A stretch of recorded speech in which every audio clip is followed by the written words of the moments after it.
ကျမဘဝမှာဘယ်တော့မှနောင်တမရဘဲနဲ့အမြဲတမ်းကို proud ဖြစ်ရတဲ့အရာတစ်ခုရှိတယ်အဲ့ဒါလေးကိုဒီနေ့ sharing လုပ်ပေးပါမယ်ရှင်အဲ့ဒါကဘာလဲဆိုတော့ကျမတို့လူတိုင်း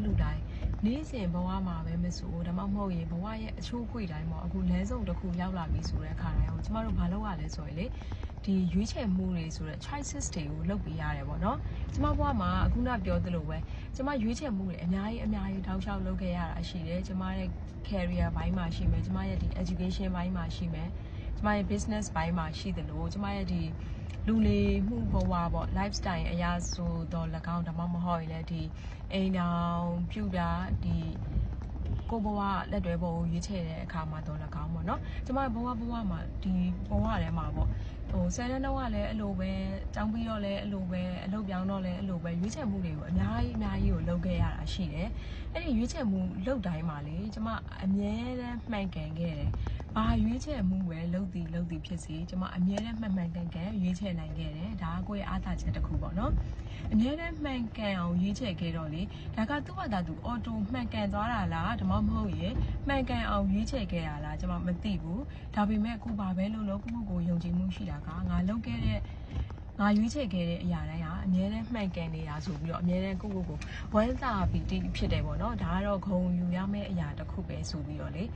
နောက်တစ်မျိုးကျွန်မပြန်စဉ်းစားကြည့်တာပေါ့โอเคငါတကယ်ပဲရွေးချယ်မှုမှန်ကန်ခဲ့တာလားဒါလို့မှမဟုတ်ပဲနဲ့ငါရွေးချယ်ခဲ့လိုက်တဲ့အရာတွေကိုမှန်ကန်အောင်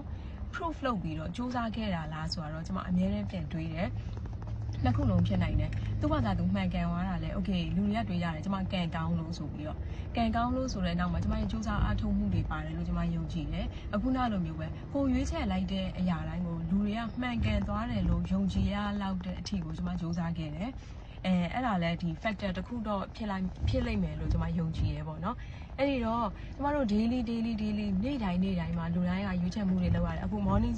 မနေ့စပြီဆိုတာနဲ့ကျမတို့ဘာစားမလဲဆိုတာတော့ coffee တောက်မလား tea တောက်မလားဆိုတာတော့အဲ့လိုမျိုးလေးတွေရွေးချယ်ဒါကတော့တိတ်မမလေးတွေပေါ့အဲ့လိုမျိုးတိတ်မမလေးတွေကိုလည်းကျမတို့ဒီနေ့ကိုမှန်ကန်ရွေးဒီနေ့တစ်ရက်ကိုမှန်ကန်ကုံဆုံးသွားမှနောက်နေ့အတွက်ထားလိုက်ပါတော့မနေ့ပြန်ကိုကျမတို့မှာလုပ်စရာ list တွေ to do list တွေတပုံကြီးရှိတယ်ဒီနေ့ကိုမှအဲ့ဒါကို filter မလုပ်ထားဘူး clearly mention မလုပ်ထားဘူးဆိုနောက်နေ့ကျရင်ဒါကျမတို့ခေါင်းကိုက်စရာကိစ္စနဲ့စပြီပေါ့နော်